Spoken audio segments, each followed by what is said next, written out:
안녕하세요. 10월 8일 화요일 매일매일 습관처럼 우리 같이 가요. 매일 헌법. 아직도 습관 안 되신 분은 어떡하죠? 계속 가야죠. 이제 막 들어오신 분도 있을 테고 하지만 그래도 같이 갑시다. 습관처럼 매일처럼 매일 헌법. 여러분의 헌법 실력을 탄탄히 굳히면서 향상을 할 수 있는 기초를 마련해 드릴게요.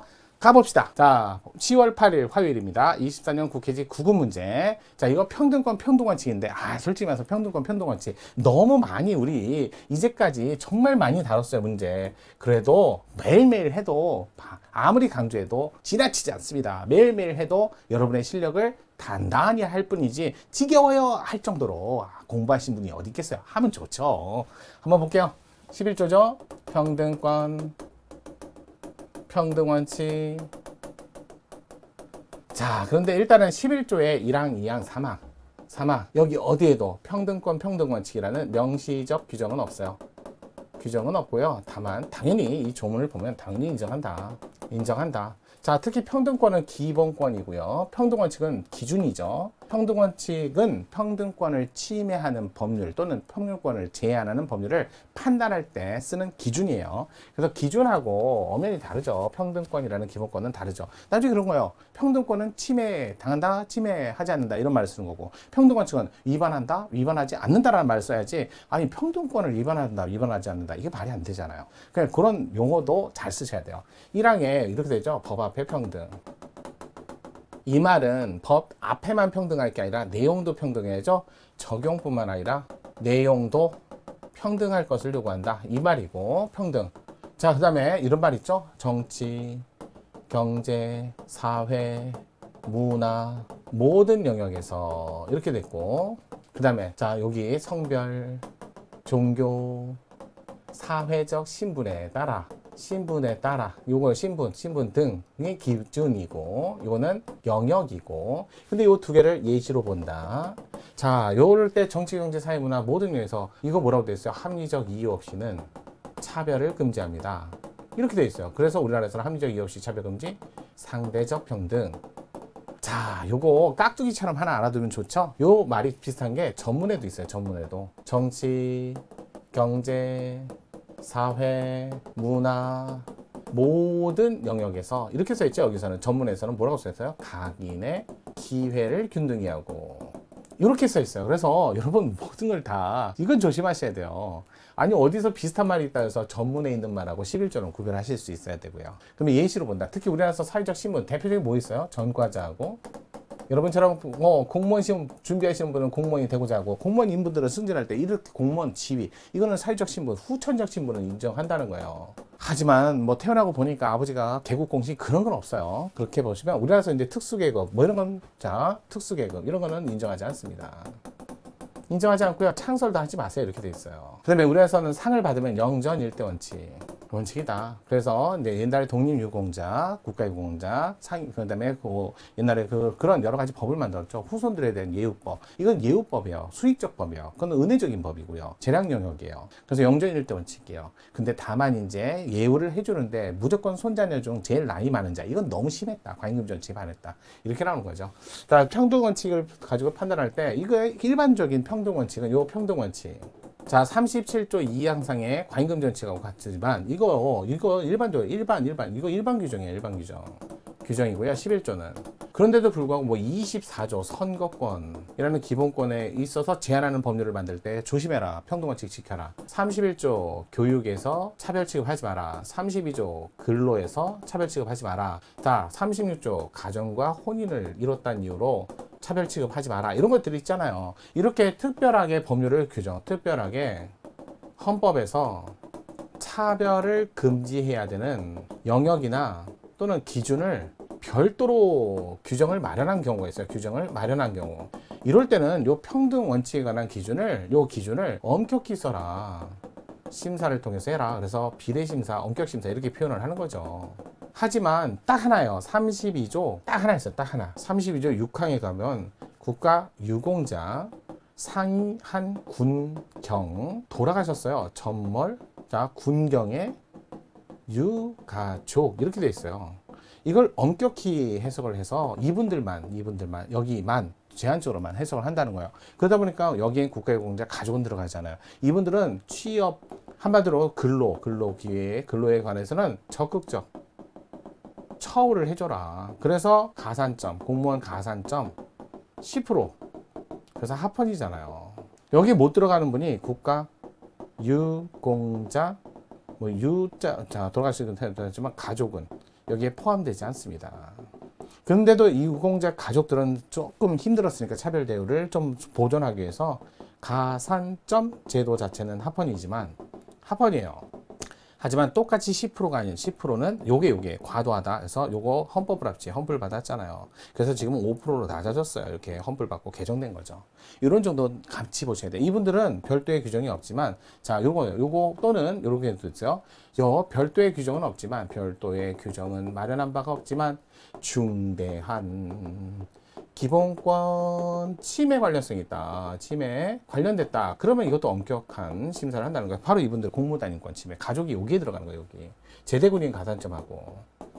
군인 가산점은 가산점 자체가 요게 자체가 위헌인데 이게 위헌인데 요 두 가지 사건은 요거예요. 중대한 기본권 침해 관련성. 요걸 인정해서도 이거는 엄격히 심사했다. 그럼 이분들은 엄격히 심사할 거예요? 이분들은 다르잖아요. 여기는 차별하지 마라.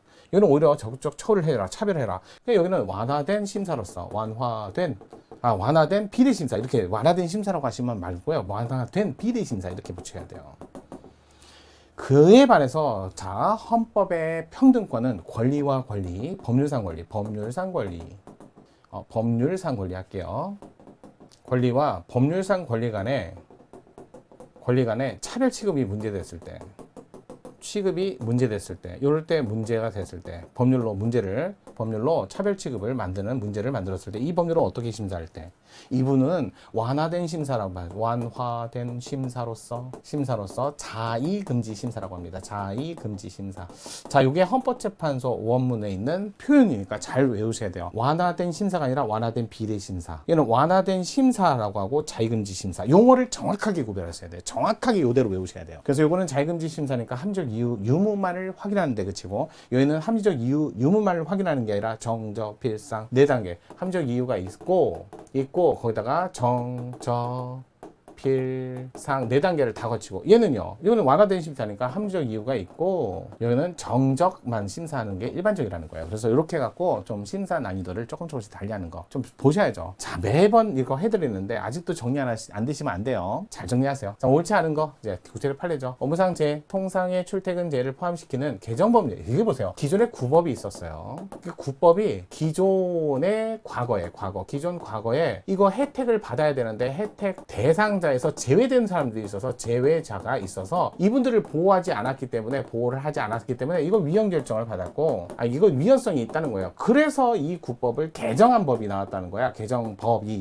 이 보호를 안 했기 때문에 위헌성이 높아서 개정을 했다는 거죠. 그러면 위헌성이 높아서 개정을 했으면 그분들을 포함시켜야 될 거 아니야. 기존의 과거 혜택에서 제외된 분들을 제외자를 포함시키는 이런 법을 만들어야 되는데, 아니 과거에 이게 잘못돼서 개정하세요 그랬더니 개정법에 이분을 여전히 포함을 안 했어요. 그럼 이 법 잘못 만들었네. 그래서 헌법 불합치 결정을 하는 거예요. 이 말이에요. 그래서 개정 법률 조항을 개정법 시행 이후에 최초 발생하는 재해부터 과거에 있던 사람을 보호하라고 개정을 해라고 그랬더니 개정법이 또 여전히 이 법 이후에만 보호하겠다. 뭘 또 잘못 만든 거 아니야. 그래서 평등원칙에 반했다. 항상 법을 만들 때 평등원칙에 반할 때 왜 비규집단을 받는데 과거에 있던 사람도 같이 대우를 해야 되는데 왜 달리 대우해? 같은 걸 달리 또는 다른 걸 달리 대우 같이 대우하면 안 되잖아요. 같은 걸 달리 대우했으니까 평등원칙에 위반된다. 맞는 지문. 두 번째, 친일 반문적 개인장 후손. 이분들이 무슨 사회적 신분인가요? 전과자? 아니에요.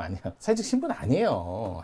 뭔 얘기예요. 그러니까 특별히 이분들은 사회적 신분에 해당하니까 특별한 지위를 받아서 엄격한 기준을 적용할 필요가 없다라는 거죠. 그런 내용을 얘기하면 안 되죠. 이번에 누가 봐도 안 돼. 무슨 개국공신이에요?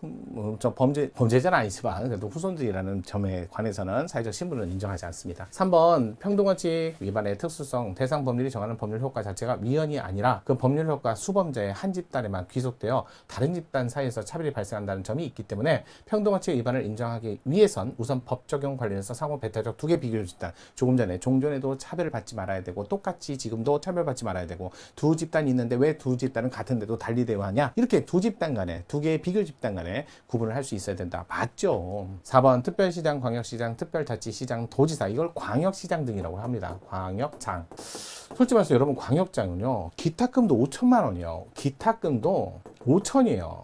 근데 국회의원은요 기탁금이 1,500밖에 안 돼요. 비례대표는 500이고요. 그러다 국회의원은 지역구 국회의원 자체가 광역장하고 비교해 볼 때 이쪽이 더 커요. 그런데 광역장은요 예비후보자 단계에서는 후원을 낼 수 없대. 근데 국회의원은 현직 예비후보자, 후보자 다 후원을 낼 수 있어요. 아니 지역이 좁은데 선거운동을 할 수 있는 여력도 솔직히 말해서 광역장이 더 크잖아요. 선거운동을 해야 될 영역이. 근데 여기는 딸랑 후보자 등록하고 나서 등록 이후에 20일 딱 20일. 나머지 대통령 빼고는 다 20일이거든요. 20일 동안에만 후원을 낼 수 있으면 이게 뭐예요? 여기는 20일. 20일 전에 예비후보자, 국회의원은 120일 전에 예비후보자 등록을 하거든요. 그럼 120일. 거기다 현직일 때 그러면 국회의원 4년.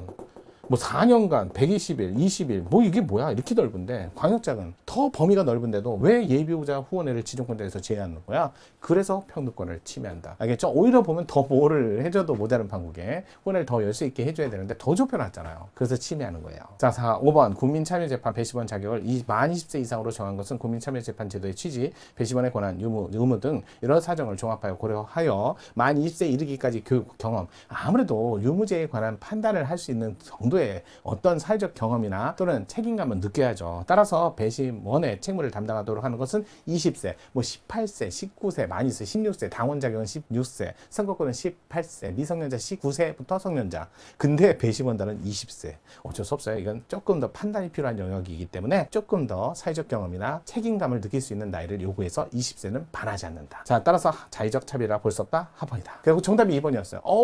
문제 괜찮네요. 판례 정확하게 하시는 게 중요해요. 한번 정확하게 알면 이 판례 딱 나오면 바로 그거 정확하게 정리하시고 넘어가시길 바랄게요. 그러면 10월 8일 화요일 매일매일 습관처럼 매일 헌법 내일 또 휴일이지만 같이 합시다.